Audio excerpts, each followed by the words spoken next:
I think that relationship that you build with yourself, having stuff to say, feeling like you're an interesting person, being interested in other people is the best, quickest way to get good at connecting with other human beings, because that's all dating is. It's connecting with other human beings, and we do that all the time. And I actively encourage my clients to connect and date everybody, not just men. You should be dating everybody. Be curious about people. Welcome to Two Women, Wine and a Dollop of Truth, the hilarious and insightful podcast that gets real with you about love, health, life, and celebrates what it really means to be a woman in today's society. Your hosts, Emily Chadbourne, relationship expert and creator of the Forever Love Formula, and Kelly Bowen, world champion athlete and creator of the Exceptional Living Model. Have a glass of wine or two and share what's really working. Hey guys, welcome to Women, Wine and a Dollop of Truth. We are at episode number 6. I had to think about it, 6. I am your co-host, Kelly Bowen, and I'm here with my other beautiful co-hosts. We're together today. Hello, I know, isn't it exciting? It's Emily Chadbourne here from That Crazy Thing Called Love. Not only are we together today, but we are also sitting outside. I know, second day of spring. Amazing. You're probably not going to hear this as the second day of spring, but for us today, it is the second day of spring. Yeah, and it's glorious, it frankly. Is stunning. And we thought, being that it is second day of spring, spring usually comes with romance. We thought today we'd talk to you about dating and how to have the confidence to go out on a date so you can have some summer loving. Wasn't prepared for the summer loving song. But just if you are in a relationship, don't switch off, because this isn't just about dating in the classical sense. This is also about being really super confident in who you are and how you communicate with other people, and feeling like you've got something to offer other people, and feeling like you're really interested and curious about somebody else and about their values and about what they're doing and what they're up to.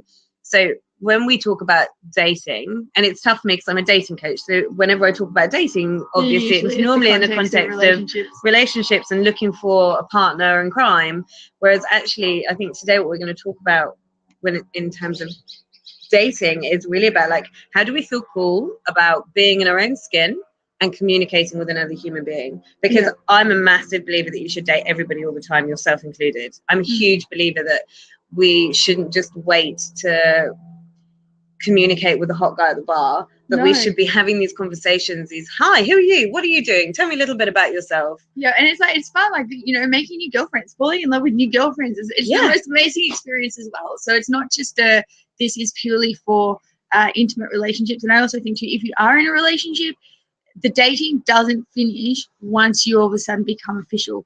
The dating has to continue, otherwise you get into that place where you've got great love but there's no passion. It's just stagnant. And it's like the movies have seriously fucked us up from the perspective that, they go, once the guy gets the girl or the girl gets the guy, and then happily ever after. And it's bullshit. It's bullshit. That's when hard work starts. That's when the hard work starts. That's where, like, the kind of stuff that we're about to share with you in this episode about dating is where, shit gets real. And this is why, because people don't know the kind of stuff that we're about to share with you, this is why relationships fall over. It's why friendships end. It's because people feel like, I've established that you like me and I like you, and therefore we don't have to make any effort anymore. No, we're comfortable in our own certainty. We've reached the finish line. We've crossed the finish line of, okay, we accept each other in each other's lives. And then we're shocked when that friendship isn't still with us a few years down the line, or the passion. Or the passion with your partner, and he stops, and he's off with somebody else, or you find yourself attracted to somebody else. It totally goes both ways. It really does. So how do you feel confident in a date? How do you feel confident dating anyone and everyone, yourself included? Well, being that this is a podcast about wine, I would have said take the wine with me. However, that's not the actual answer. The correct answer is relationship with self. But I also do want to have a little bit of chat about how wine has influenced maybe some of our dating experience, because I know, and I'm sure you probably got something to add on this too, Em, since making the decision of, I'm just to clarify, currently single, and having made the decision that I want to honor my health for the next couple of months and that wine's not going to be a part of it, the idea of dating, I'm like, I don't really know if I want to, because I would really enjoy a glass of wine. It's kind of almost like the secret handbag. Oh, I don't take wine in my handbag. That sounded terrible. The secret girlfriend I take along with me. It gives me that, that little bit of a pat on the back, and I'm like, wow, it's a really. Sorry, I'm just going to get the goon out of my bag. Not what I meant. Classy chick right here. So classy.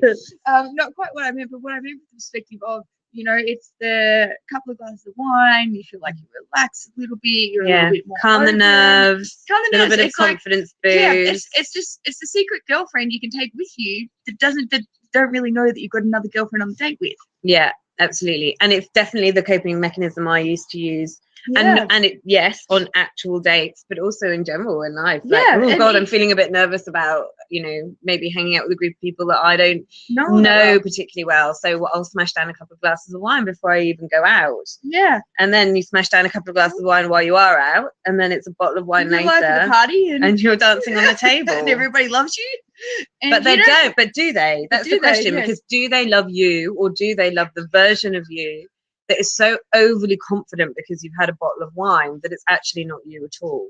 Because it's quite easy to hide. And I'm talking about my own personal experience. Oh, no, here. you can include me in this one. It's really easy to say, yeah, I'm really outgoing and I'm really outrageous and I'm really fun when you're pissed. But actually, aren't we all a little? And there's that little flavor of me, that little part of me that is still like loves a bevy, love a good beer, love letting loose and letting go. But I find that nowadays I'm doing that in the context of people I already know and love, as opposed to doing it when I'm meeting new people because I'm not confident enough in myself. And there's a massive difference in that. And also in that, the other thing that I've noticed too, and having made that decision of, I'm just going to step away from alcohol for a couple of months, is that my existing friends are like, oh, well, call me when you want to be fun again. So it's like, I love them. Love them so much. Not all, just a couple. No, I know what you mean. That have I built friendships and relationships around having a few glasses of wine. It's like, well, if you're not going to do that with me, what are you going to do? What do we do? What do we do together? How do we relate now? How do we? And it's like, well, there's lots of other things that we can do. Yeah, we can still actually have the conversations, except it's just that the conversations might be a little less repetitive and a little bit more articulate and real. Ranty. Yeah, not quite as. Although honestly, I don't need a drink inside me to have a good rant. Either. And I think it's definitely part of the culture in which we live. Yeah, it's definitely part of the culture that we've been brought up in, which is, a little bit Dutch courage, or this will warm you up on the inside. Yeah. And it's been I know for the both of us, it's been really interesting to learn to socialize without the crutch of booze. I'd say relearn to socialize. Yeah, good call. Yeah, to relearn, because we get I think you just get so accustomed and you don't notice it. If something's just kind of like accepted as a social norm, it's often not questioned until it is questioned, and then you realize the impact that it does have. And it's like, well, that's really interesting. I didn't realize how much I was drinking until I stopped drinking. Yeah. That was a real oh, right. Hadn't realized how often I would say, oh, I've got this thing coming up, or I'm going to this thing this evening, so I'll just have a glass of wine while I'm getting ready. Yeah. And then when you start questioning why you want to have that glass of wine, like I'd have a glass of wine on my own getting ready to go out. Yeah, I would too. And I think that's when you really, when you start questioning, well, for what purpose am I doing this? That's when you start to realize. That's when you start realizing that really, if you're going to answer that question really honestly, it can, for me anyway, it was loneliness, confidence. And those were probably the main two. Yeah, I know for me, there was a part of a little bit of boredom. Yeah. My friend called me, hey, do you want to pick a bottle of wine up on the way home? Sure, why not?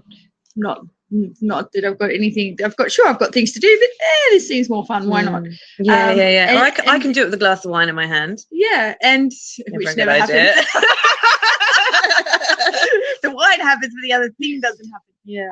But the other thing for me, guess. Definitely like a part of loneliness, and also particularly new social situations, feeling the lack of confidence, or the just wanting to have that bit of extra energy. And that was definitely the other reason why I found myself drinking. If I knew I had a social thing coming up and I was feeling really flat, I knew a few glasses of wine and it would bring out the more bubbly, excited part of me, particularly if I was running on empty. And I found myself doing that a lot, and having stopped wine, I really had to look at the fact that, okay, where are you burning the candle in the middle and at both ends, and really slow this down, because using wine to mask the fact that you feel exhausted is going to make you more exhausted. It's just going to make you more exhausted, and it's going to slow everything else down as well. So it's been really interesting looking at, how do you be more confident? Sure, like you can grab the external thing and mask it, but the actual, as you were saying, asking the question, for what purpose am I having this wine right now? Is it because I'm feeling tired and I know I have to go be social? Yeah, words. Yeah. Or is it because, I'm feeling something, I'm feeling lonely, or I'm feeling anxious, or I'm pissed about something. Or I'm celebrating something, or I'm angry about something. I've had a good day, I've had a bad day. I mean, really, you can come up with any excuse to have a glass of wine. Yeah. Yeah, and it is. And I did. Yeah. We sound like we're reformed alcoholics. Oh, yeah, I know. No, Can we just say not. we're not advocating giving up booze. We are massive fans of wine. Yeah. I love this stuff. It's just we come to a point where we decided, like anything in life, it's really good to question things and look at things and see what's working and what's not working from time to time. And we both thought it'd be a really cool idea to have a look at this, and it's been a fun experiment. It's been a real fun experiment that we've launched as we've launched a podcast about wine and the dollop of truth. I think wine in all its glorious forms. At the same time, we've decided to, it really, and it has been an experiment. It's been really interesting. But we were talking about this earlier, which was the feeling around sobriety and actually dating another human being that potentially you're interested in sexually. And that it gives me a little bit of tight butt thinking about it, because it's so raw. There's no hiding. It's all out there. There really is no hiding, and it's a full sensory experience. And I think when I look back on my dating history, which has been colourful, I don't think there have been many times I've ever gone out on a date, and a first date, and alcohol hasn't been part of it. So we'll meet for a glass of wine after work, or we'll go for dinner, and I think that it's been it's been really interesting, because I think when I first thought, right, okay, I'm going to give myself a few weeks off the wine, one of my thoughts then was, well, this means I can't really date, because I need to get to a point where I can have a couple of glasses of wine, because that's what you do on a date. And I really, honestly, and then you said that to me, the same thing you said to me this morning. And I was like, actually, what's happened for me, which has been really interesting, is that the universe has just thrown a couple of people in my pathway who potentially aren't massive drinkers. Yeah. And who don't, or who have gone past that kind of really where we are, which is actually, maybe I don't need to have half a bottle of wine to feel okay about who I am. Yeah. Maybe. Or to feel okay about you. Yeah. The reality is, after half a bottle of wine, he probably is going to be a bit more attractive. Yeah. There's nothing worse than going for a second date and being like, oh, I remember you being a lot more like Brad Pitt. Yeah. Look, I have. I've been in situations where I have been on a date and been like, oh, and I should have just left. I should have made some excuse and just left. And he said, oh, I'll just drink my way through this. Yeah. Yeah. Funny, isn't it? But it really is, I think, that relationship that you build with yourself, having stuff to say, feeling like you're an interesting person, being interested in other people, is the best, quickest way to get good at connecting with other human beings, because that's all dating is. It's connecting with other human beings, and we do that all the time. And I actively encourage my clients to connect and date everybody, not just men. You should be dating everybody. Be curious about people. Make a comment to the woman who looks, like she's bored out of her brain in the coffee queue behind you, and engage with people. If you catch someone's eye, engage with them and be open. Hey, how's your day going today?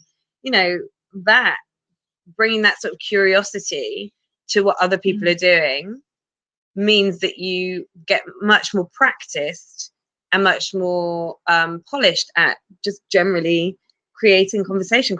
Conversation is an art form. We're not born necessarily knowing how to connect to other people. It's all behavior, and behavior is learned.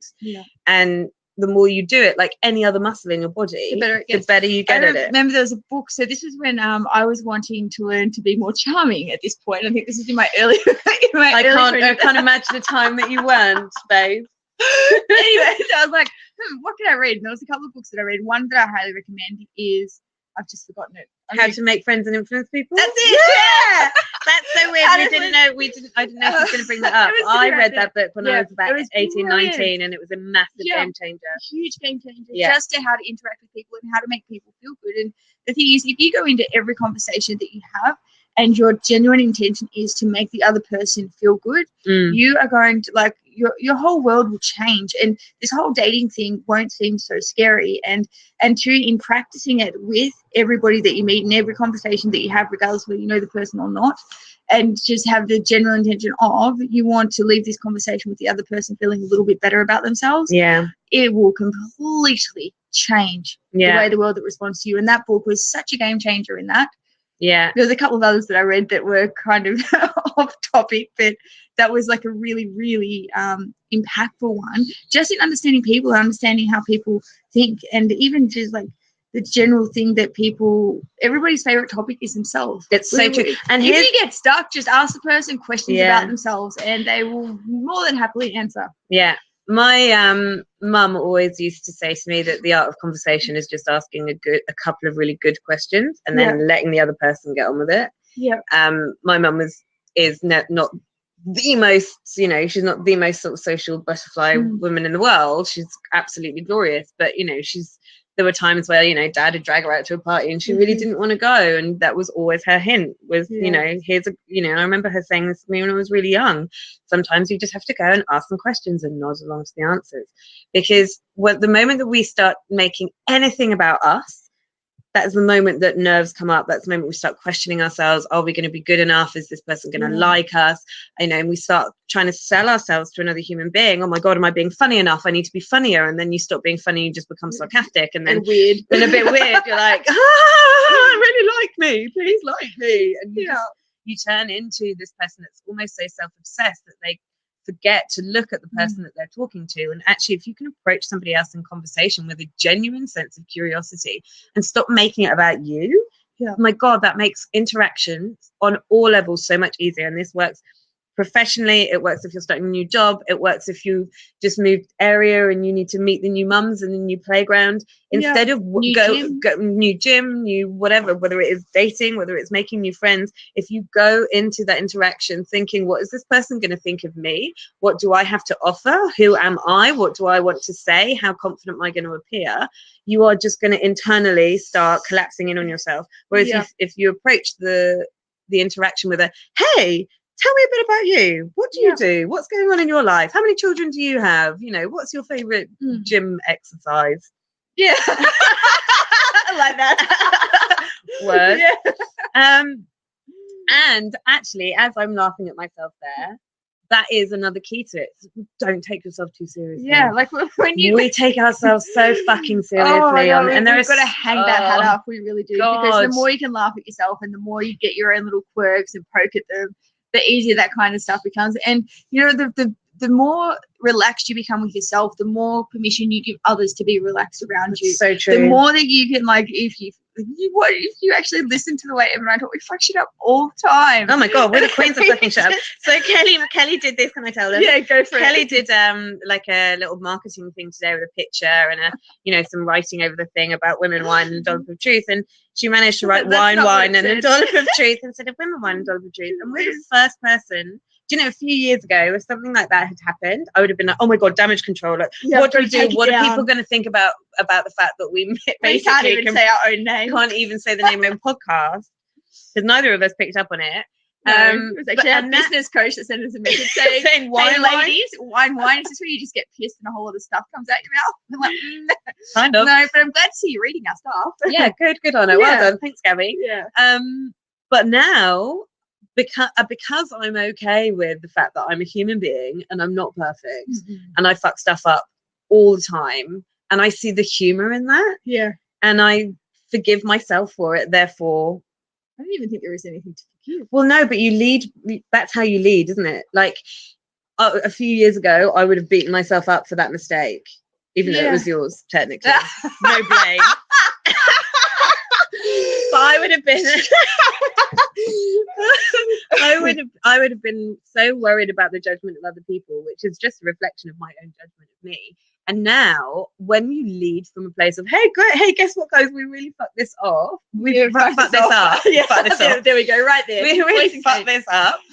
Because we are leading with that ownership. It's fine. Other people almost don't have an option but to forgive us for it. Yeah.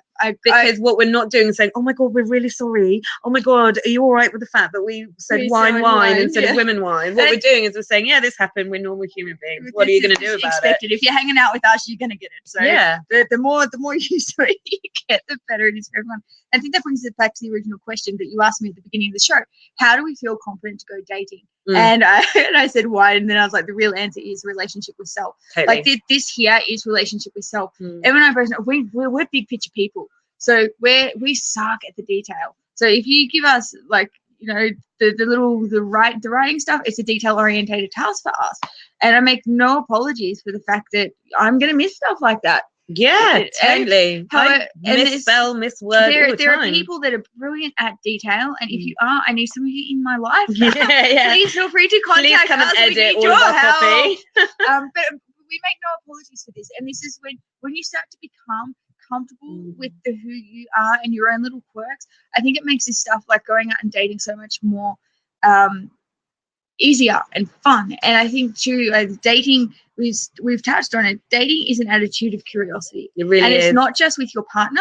It's or to be partner. It's everybody that you meet. It's bringing this attitude of curiosity of who are you.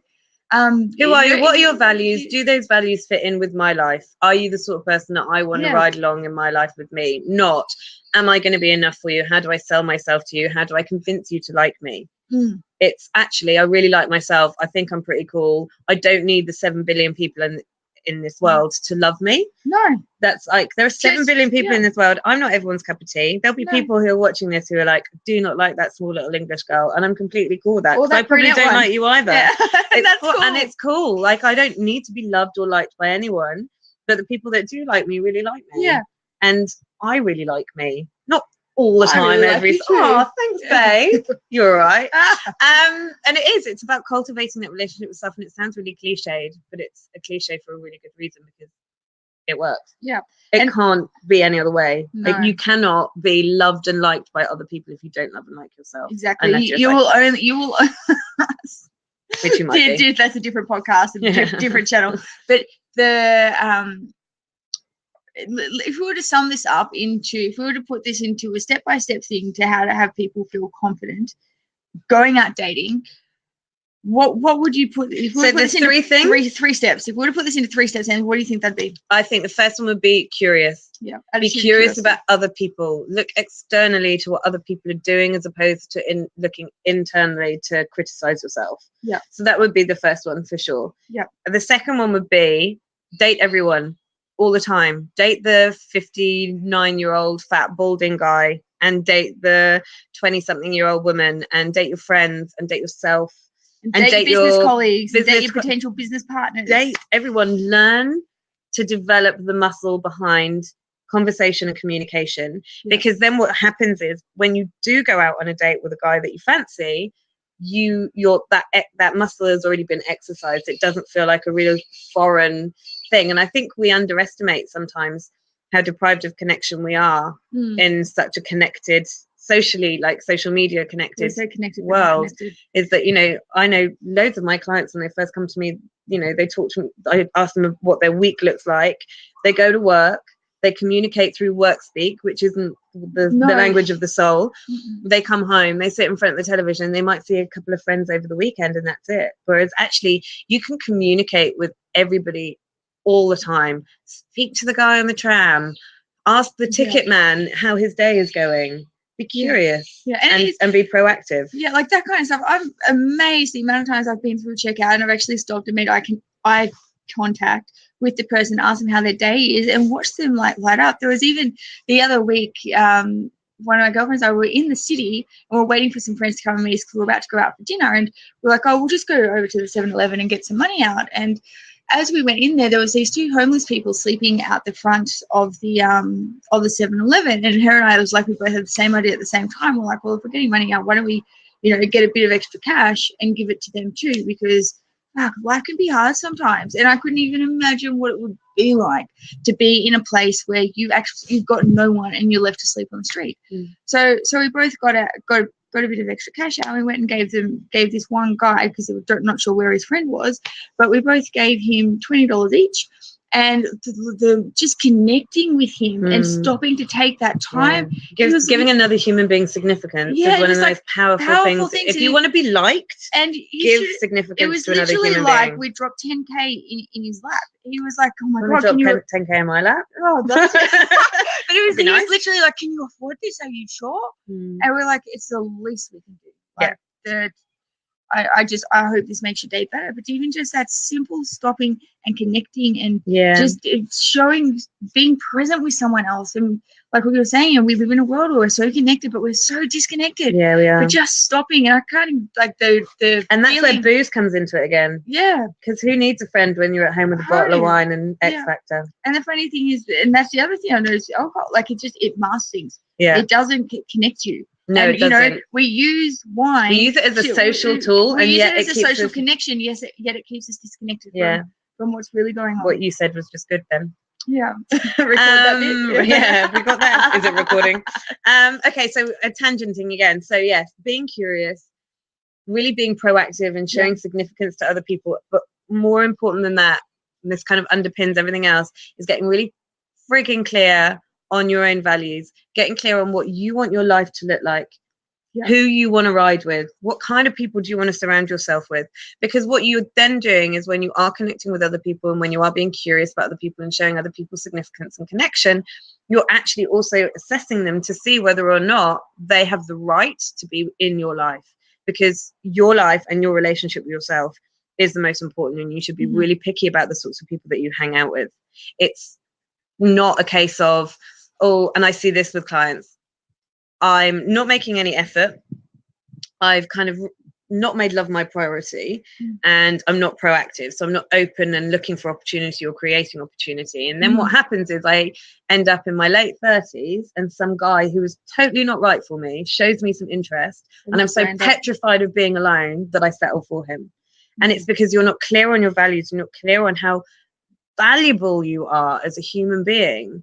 And the more clear I get on what I value, the more my social circle is being made up of people who support my value, who support my vision, who support my mission, who support me in what I'm doing. Yep. And 100% agree with from that, the ripple effect is huge. Yep. And that's not to say that all of my friends are into personal development. Most of my friends aren't. I do have lots of friends who are, but loads of my friends aren't. But they have the same value around success and around improving oneself and educating oneself and, creating really lovely type of lifestyle. The things that are important are the same. Yeah, absolutely. Yeah, I like it. So be curious, give significance. Expand dating, date everyone. So rather than thinking dating as a romantic notion, it is everyone you come into contact with. It's a connection thing. It's connection. Communicate. Dating essentially is nothing more than communication and connection. Yeah, absolutely. Yeah. So go and do that. Be curious and get really, really clear on the lifestyle that you want for yourself and the lifestyle that you deserve. Yeah. And start building that relationship with yourself. Yeah. And the ones that you keep dating, you're matching against what's most important to you. Yes. Not the ones that you keep communicating and connecting with are the ones that are sharing the same values. The ones that aren't, let them go. And I really like this. There was something you said to me earlier this morning. Do you remember about giving people a chance? Oh yes, I do remember. Giving people a chance is really important. Attraction builds. Yeah. So you can normally tell quite quickly if you, like almost instantly, if you don't want to hang out with someone. But it takes a while to work out if you do want to hang out with someone. Yeah. So give people a chance.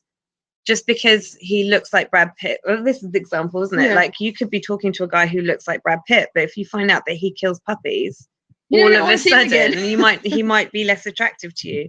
And then you could be talking to a guy, and I know this has definitely happened to me. You know, I look at a guy and I'm not instantly like, oh my god, he looks like Brad Pitt, because he doesn't look like Brad Pitt. But actually, when you actually start being in the presence of that person, and like The attraction builds. the attraction just builds and builds as you realize you've got more and more in common, and he makes you laugh, and then all of a sudden his energy and your energy seem to be vibrating on the same level, and there's nothing more attractive than that. So be curious, find out about people. Yeah, if they're not a hard no straight up, have a second date with them. Connect and communicate with them a bit more. Yeah, who knows where it might lead. Yeah, love it. So ladies, we're going to ask you to do the same 3 things that we do at the end of every episode. Please, if you haven't already, jump onto iTunes, subscribe, please give us a rating.